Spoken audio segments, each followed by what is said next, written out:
جہاں تک دوسری بات ہے اس کے بارے میں چاہتا ہوں کہ اگرچہ آیات کا تو ہم نے ترجمہ کر لیا تھا اور یہ مضمون پھر آج بھی دوبارہ دہرا کر آئے گا 2 آیات میں جو 7ویں اور 8ویں آیات ہیں سورہ مبارکہ کی، لیکن یہ کہ اس کی اصل بنیاد جو ہے وہ ہے کیا؟ یہ بات تو واضح کی جا چکی ہے کہ یہ حضور کا ادب، حضور کا احترام، حضور کی تعظیم، یہ در حقیقت ہماری ثقافت اور تہذیب کو ایک خاص بنیاد فراہم کرتی ہے۔ لیکن اس میں ہو سکتا ہے کہ بعض جو ریشنلسٹ قسم کے ذہن ہیں ان کے ذہنوں میں یہ اشکال پیدا ہو اور وہ اس کو قبول کرنے کے لیے آمادہ نہ ہو، تو میں چاہتا ہوں کہ اس پر مزید گفتگو ہو جائے کہ اصل میں اگر آپ جائزہ لیں گے تو انسانی تمدن کی یہ بھی ایک ضرورت ہے۔ انسان میں صرف عقل نہیں ہے، جذبات بھی ہیں، اور کوئی بھی نظام اجتماعی محض عقلی بنیادوں پر قائم نہیں رہ سکتا، اس کے ساتھ کوئی نہ کوئی اس کے لیے جذباتی بنیاد بھی ہونی چاہیے۔ اس حوالے سے ہم دیکھتے ہیں کہ اس دور میں بھی ہیرو ورشپ، یہ لفظ جو ہے ہمارے نزدیک پسندیدہ لفظ نہیں ہے، لیکن میں چاہتا ہوں کہ کسی بات کی حقیقت کو بیان کرنے کے لیے لفظ وہ استعمال کیا جائے کہ جو ایک دفعہ جو ہے چونکا دے انسان کو۔ یہ ہیرو ورشپ جو ہے یہ انسانی اجتماعیات کی ایک ضرورت کے طور پر تسلیم کی گئی ہے۔ کوئی شخصیت ایسی ہونی چاہیے جس کی عظمت کا جو سکہ ہے وہ قائم ہو، رائج ہو، جس کا کہ بڑا نقش ہو لوگوں کے احساسات میں، ان کے قلوب میں، ان کے جذبات میں، وہاں آ کر زبان بند ہو جاتی ہو، اس سے آگے جو ہے لوگ بات نہ کریں۔ کوئی نہ کوئی ایسی شخصیت، پھر اس سے ایک جذباتی لگاؤ، ایک ہے عقلی لگاؤ، ایک ہے منطقی لگاؤ، ایک ہے ان کی بات جو بھی وہ حکم دے دیں گے ہم مان لیں گے، ایک ہے کہ اس سے آگے بڑھ کر ان کے نقش قدم کی پیروی کرنا، ان کا اتباع کرنا، ان کے حرکات و سکنات کی نقالی کرنا، یہ ہے کہ جو محبت کی بنیاد پر ہوتا ہے۔ یہ چیزیں اگر ہوں گی، کسی بھی شخصیت کے ساتھ یہ تعلق اگر ہوگا جذبات کے اور احساسات کا، تو معاشرہ جو ہے وہ مربوط رہے گا، مستحکم رہے گا۔ یوں سمجھیے کہ اگر ہم دائرے کی مثال لیں تو جیسے کہ میں نے پہلے واضح کیا تھا کہ اس دائرے کا جو سرکمفرنس ہے وہ تو ہے اللہ اور اس کے رسول کے احکام، اس سے آگے تو آپ تجاوز نہیں کر سکتے، لیکن دائرے کا ایک مرکز بھی ہے، وہ مرکز کوئی مرکزی شخصیت فراہم کرتی ہے۔ کوئی انسان، وہ جو اقبال کا ایک مجھے مصرع یاد آ رہا ہے کہ شعر ہے، خوگرے پے کرے محسوس تھی انسان کی نظر، مانتا پھر کوئی اندیکھے خدا کو کیوں کر، وہ کسی اور کانٹیکسٹ میں لائے ہیں، لیکن پہلا مصرع ذہن میں رکھیے کہ خوگرے پے کرے محسوس تھی انسان کی نظر۔ انسان کی ایک نفسیاتی کیفیت ہے، چاہے اس کو اس کی کمزوریوں میں شمار کر لیا جائے، جیسے قرآن مجید نے انسان کی اور بھی بہت سی طبعی کمزوریوں کا ذکر کیا ہے۔ خلق الانسان من عجل، انسان جلد بازی اس کی سرشت میں شامل ہے۔ انسان کے اندر عجلت پسندی جو ہے یہ تو گویا کہ اس کی سرشت میں موجود ہے، پیدا ہی کیا گیا ہے عجلت پسندی کے ساتھ۔ یا خلق الانسان ضعیفا، انسان کی تخلیق ہوئی ہے ضعیفی کے ساتھ، ضعف ہے اس کے اندر، مختلف پہلو ہیں، مختلف مواقع پر میں نے ان آیات کا حوالہ دیا ہے۔ اسی طریقے سے یہ سمجھیے کہ کوئی ایک مرکز ملت جس کو آپ کہیں، کوئی مرکزی شخصیت، اس کے ساتھ جذباتی وابستگی اگر ہوگی تو گویا کہ وہ مرکز کی حیثیت ہے اس دائرے کی، اور اس کی محبت شیرازہ بندی کرے گی اس اجتماعیت کی، ان کو اس اجتماعیت کو مستحکم رکھے گی۔ یہ شخصیت ہے در حقیقت کہ جو محمد الرسول اللہ صلی اللہ علیہ وسلم کی شخصیت مبارکہ کی صورت میں ہمارے ہاں موجود ہے۔ میں جیسا کہ عرض کر رہا تھا کہ چونکہ یہ انسانی اجتماعیت کی ایک ضرورت ہے تو دوسروں کو تو باقاعدہ شخصیتیں گھڑنی پڑتی ہیں، ہیرو بنانے پڑتے ہیں، ہیرو تراشنے پڑتے ہیں۔ می تراشت فکر ما ہر دم خدا وندے دیگر، کوئی نہ کوئی ہیرو ہونا چاہیے۔ میں مثالیں دے رہا ہوں، مثلا گاندھی کی عظمت، گاندھی کی محبت، یہ 50-50 فٹ اونچے جو ہے مجسمے بنائے جا رہے ہیں، ہر چوک میں مجسمہ لگا، کیوں، کس لیے؟ سوچئے، آخر دور ہے یہ 20ویں صدی کا دور ہے، ریشنلزم کا دور ہے، اس دور میں آخر اس کی ضرورت کیا ہے؟ کوئی ضرورت ہے انسان کی جس کے لیے کہ یہ سارے پاپڑ بیلے جا رہے ہیں؟ خرچ ہوتا ہے، اہتمام کرنا پڑتا ہے۔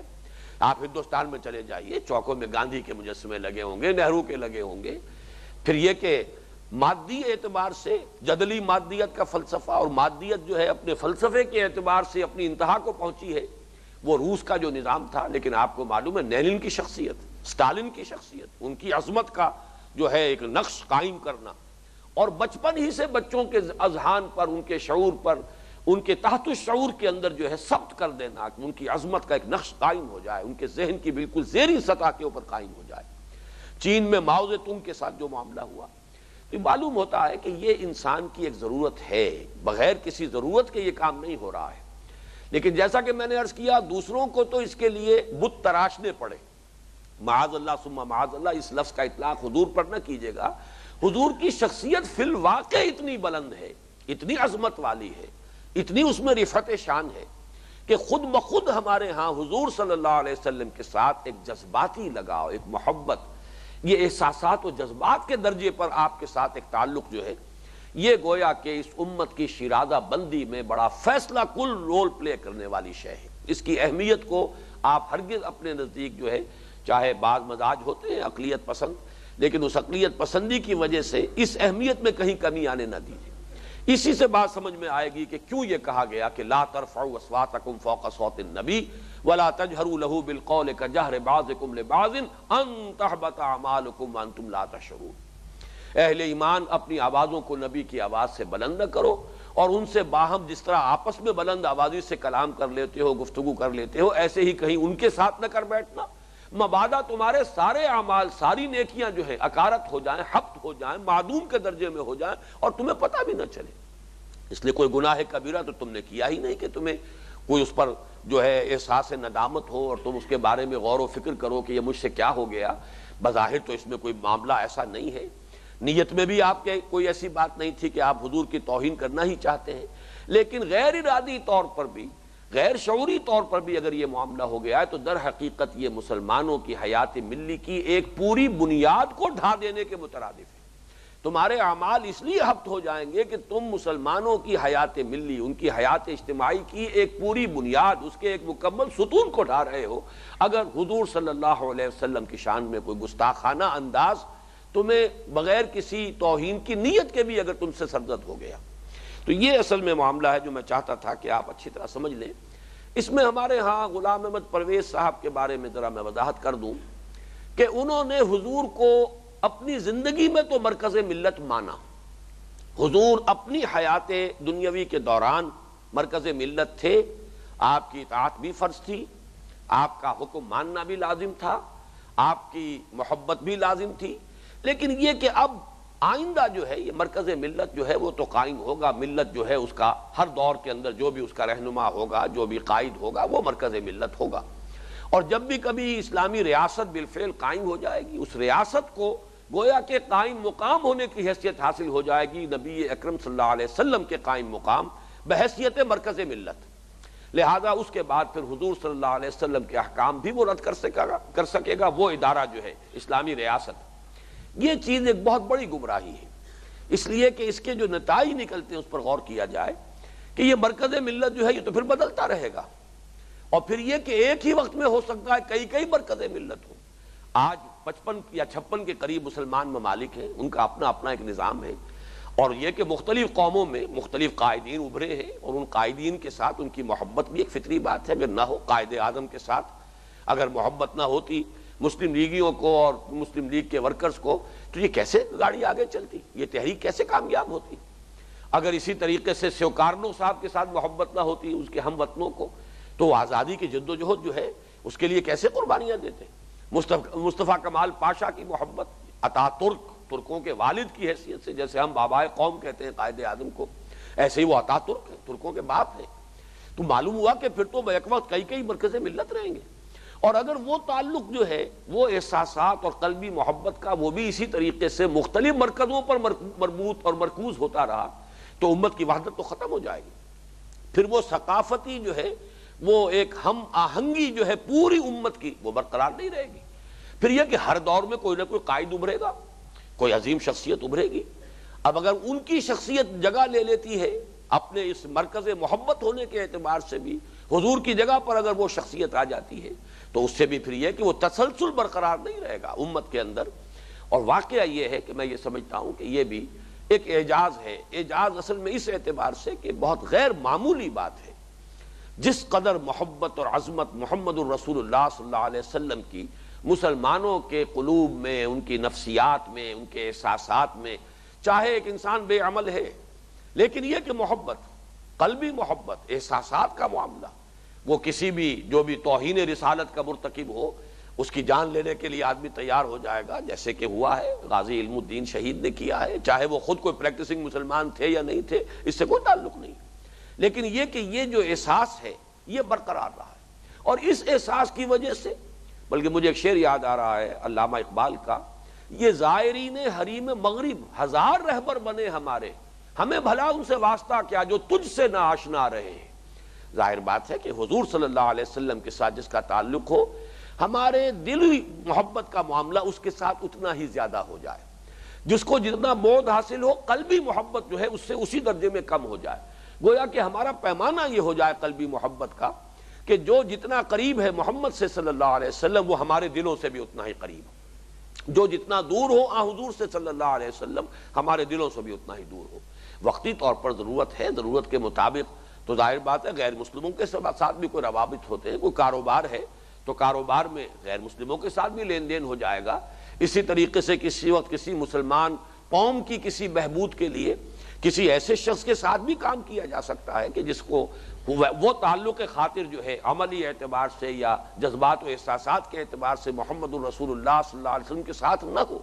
لیکن یہ کہ یہ ایک معیار برقرار رہنا چاہیے، اور معیار یہی رہنا چاہیے کہ یہ زائرین حریم مغرب ہزار رہبر بنے ہمارے، ہمیں بھلا ان سے واسطہ کیا جو تجھ سے نہ آشنا رہے۔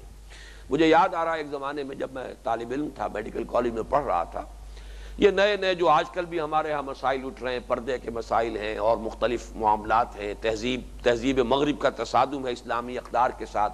جس پر بڑی تفصیلی گفتگو ہو چکی ہے ہمارے ہاں۔ اس زمن میں ایک صاحب کا خط شائع ہوا تھا پاکستان ٹائمز میں،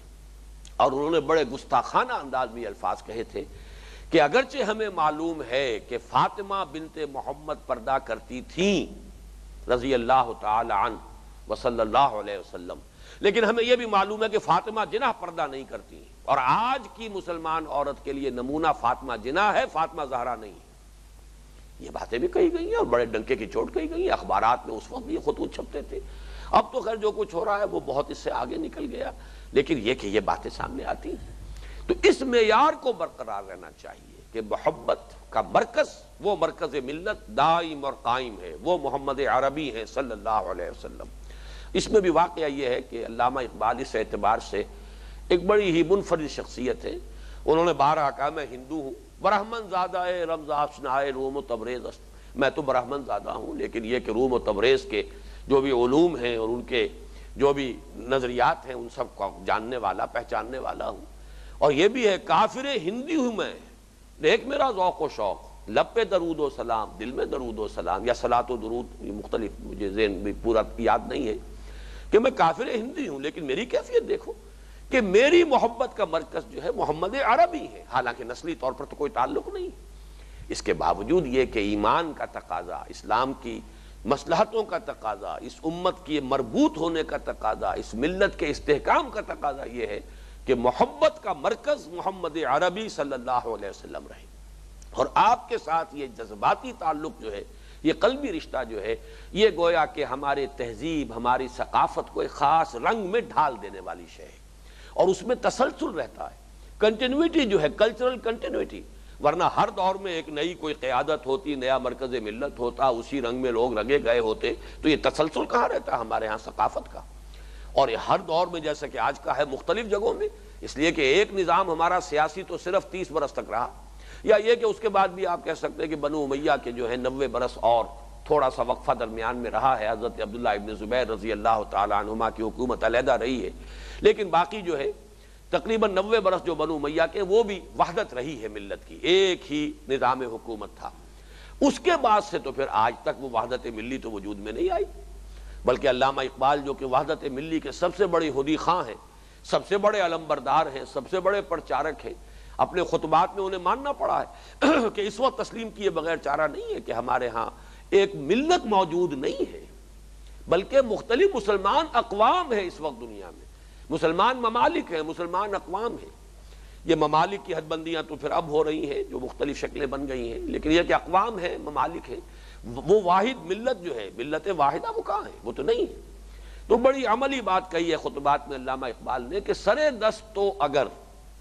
ایک common wealth of Muslim nations بھی وجود میں آ جائے تو بہت بڑی بات ہوگی،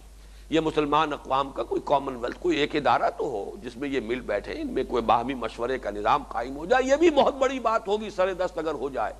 علامہ اقبال کو فوت ہوئے، آپ کو معلوم ہے 38 سے اب یہ کتنے 54 برس تو ہو چکے، لیکن یہ کہ تاحال تو ابھی اس کی طرف بھی کہیں کوئی آثار نظر نہیں آ رہے۔ انہوں نے کہا تھا یہ بھی ہو جائے تو بہت بڑی بات ہوگی۔ بہرحال اس درجے میں جو ہمارا جو مختلف جو مباحث اس وقت تک آ چکے ہیں ان میں نوٹ کر لیجئے، کنکلوڈ کیجئے۔ مسلمانوں کی حیات ملی، حیات اجتماعی، اس کے دو ستون ہیں، دو بنیادیں ہیں۔ ایک ستون قانونی اور دستوری، یہ عقل اور منطق اس کے مخاطب ہیں، اس پر بحث ہوگی تو عقل سے ہوگی، منطق سے ہوگی۔ لیکن دوسرا ستون جو تہذیب و ثقافت کو سپورٹ کرنے والا ہے اور مسلمانوں میں ایک ثقافتی ہم رنگی اور ثقافتی تسلسل برقرار رکھنے والا ہے، وہ ہے احترام، ادب، تعظیم محمد صلی اللہ علیہ وسلم اور آپ سے محبت قلبی۔ یہ اہمیت اس اعتبار سے سامنے آ رہی ہے کہ اس سورہ مبارکہ میں وہ پہلی بات جو ہے وہ صرف ایک آیت میں بیان کر دی گئی، یا ایھا الذین آمنوا لا تقدموا بین یدی اللہ ورسولہ واتقوا اللہ ان اللہ سمیع علیم۔ لیکن یہ کہ اس کے بعد آپ دیکھ رہے ہیں کہ 4 آیتیں تو ہم پڑھ چکے ہیں کہ جو اس موضوع پر ہیں، حضور صلی اللہ علیہ وسلم کی شان میں کہیں کوئی گستاخانہ طرز عمل غیر ارادی طور پر، غیر شعوری طور پر بھی تم سے سرزد نہ ہو جائے، اس سے اندیشہ ہے کہ تمہارے تمام اعمال حبط ہو جائیں گے۔